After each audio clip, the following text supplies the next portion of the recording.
Que peux-tu nous dire de ce film? Solo est un film important dans l'œuvre de Jean-Pierre Mocky, puisque c'est une œuvre charnière. C'est un film qui a fait basculer la carrière de Jean-Pierre Mocky.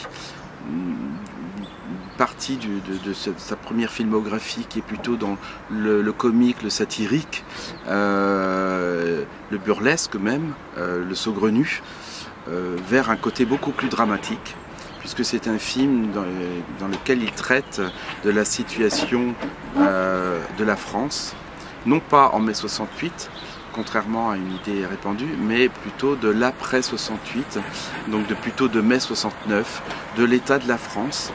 Et il montre d'ailleurs un état de la France assez dur, assez cruel. Il est très désabusé.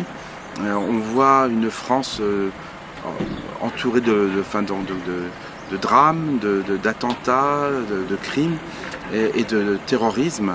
Et le constat qu'il en fait est plutôt amer et triste.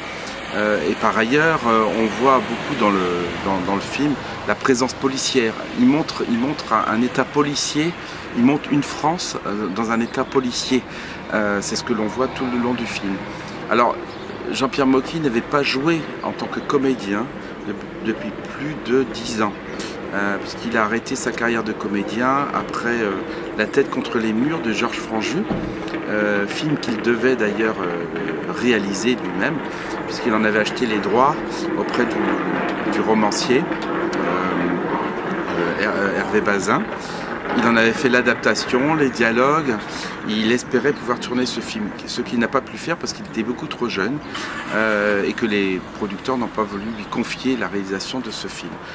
Il s'est rattrapé l'année suivante avec le film Les Dragueurs, il est devenu metteur en scène et il a abandonné l'interprétation. Et pour Solo, 10 ans après, 1969, il a demandé à plusieurs comédiens célèbres d'interpréter le rôle principal.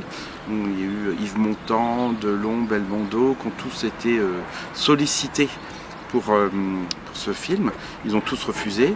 Et finalement, Jean-Pierre Mocky a décidé lui-même d'interpréter le rôle de Vincent Cabral, qui est ce personnage qui est un peu trouble quand même, hein, puisque on le voit revenir au début du film, il est violoniste, mais enfin on voit aussi qu'il est trafiquant de diamants, et donc il n'est pas tout à fait net non plus. Il revient de l'étranger, après plusieurs années dans les pays d'Amérique du Sud, il vient pour retrouver son frère. Et c'est là que l'on découvre, et qu'il découvre, que son frère fait partie d'un groupe terroriste et il essaye de le sauver. Et c'est vrai que la manière dont Jean-Pierre Mocky traite le sujet, il y a une véritable dramaturgie du film, puisque le film a été tourné d'abord en 3 semaines, dans des conditions très particulières, avec peu d'argent, très peu de prises, avec une équipe très soudée de techniciens, des conditions de tournage difficiles, ce qui en fait aussi du coup un film tendu, parce que le film, on dit toujours qu'un film raconte son tournage.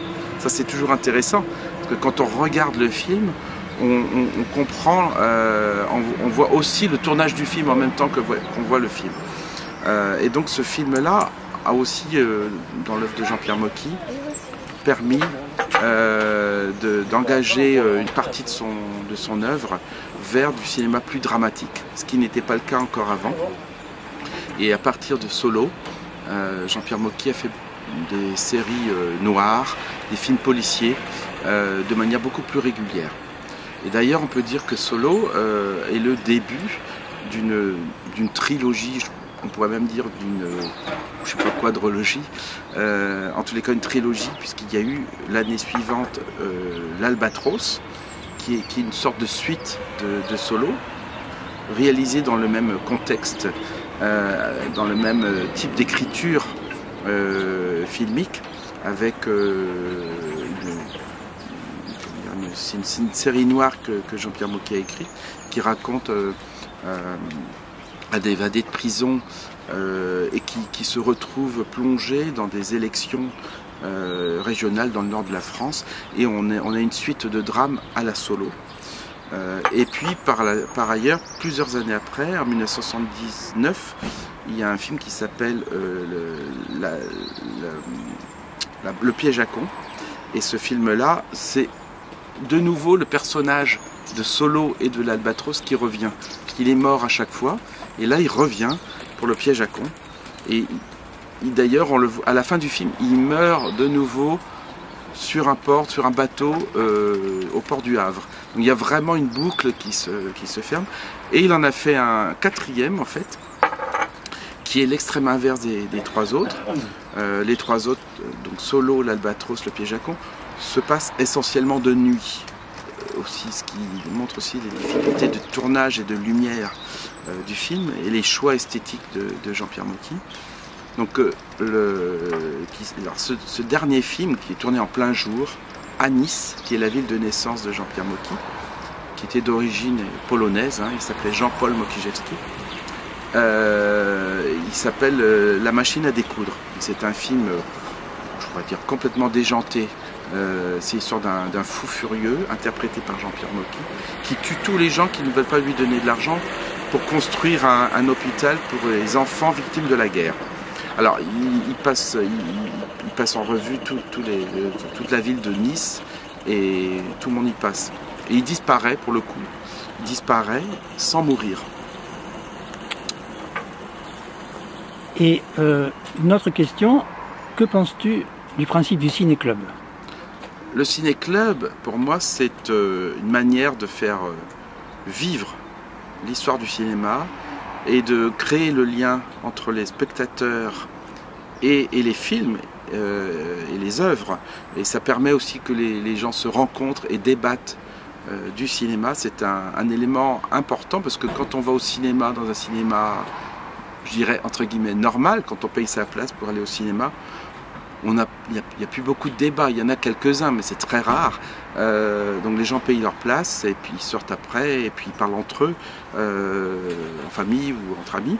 Tandis que le ciné-club, d'abord les personnes qui viennent sont des personnes qui se retrouvent régulièrement, une ou deux fois par mois, autour d'un film. Et le fait de se connaître et de discuter autour des films est un élément très important pour la pérennité des œuvres. Que ça permet aussi à des films des fois on ne voit plus à la télévision, qu'on ne peut plus voir, ça permet à ces films-là d'être programmés. Et du coup aussi ce qui est intéressant, c'est que le principe du ciné-club, c'est de choisir les films que l'on projette dans le cadre d'une équipe de programmation, et donc c'est un travail aussi d'équipe qui permet aux œuvres de vivre. Donc c'est vrai que ça donne aussi une certaine liberté de choix pour la programmation et puis de débattre ensemble autour des films. Donc le principe du ciné-club, qui existe déjà depuis plus de 100 ans, puisque le ciné-club il est né dans les années 20 déjà, avec les plus grands théoriciens de Ryuichiro Kanudo à Louis Deluc et d'autres. Il faut continuer la lutte. Hein, comme on pourrait reprendre le thème de Solo, il faut continuer la lutte, mais c'est une lutte là pour le cinéma et l'histoire du cinéma. Merci Eric.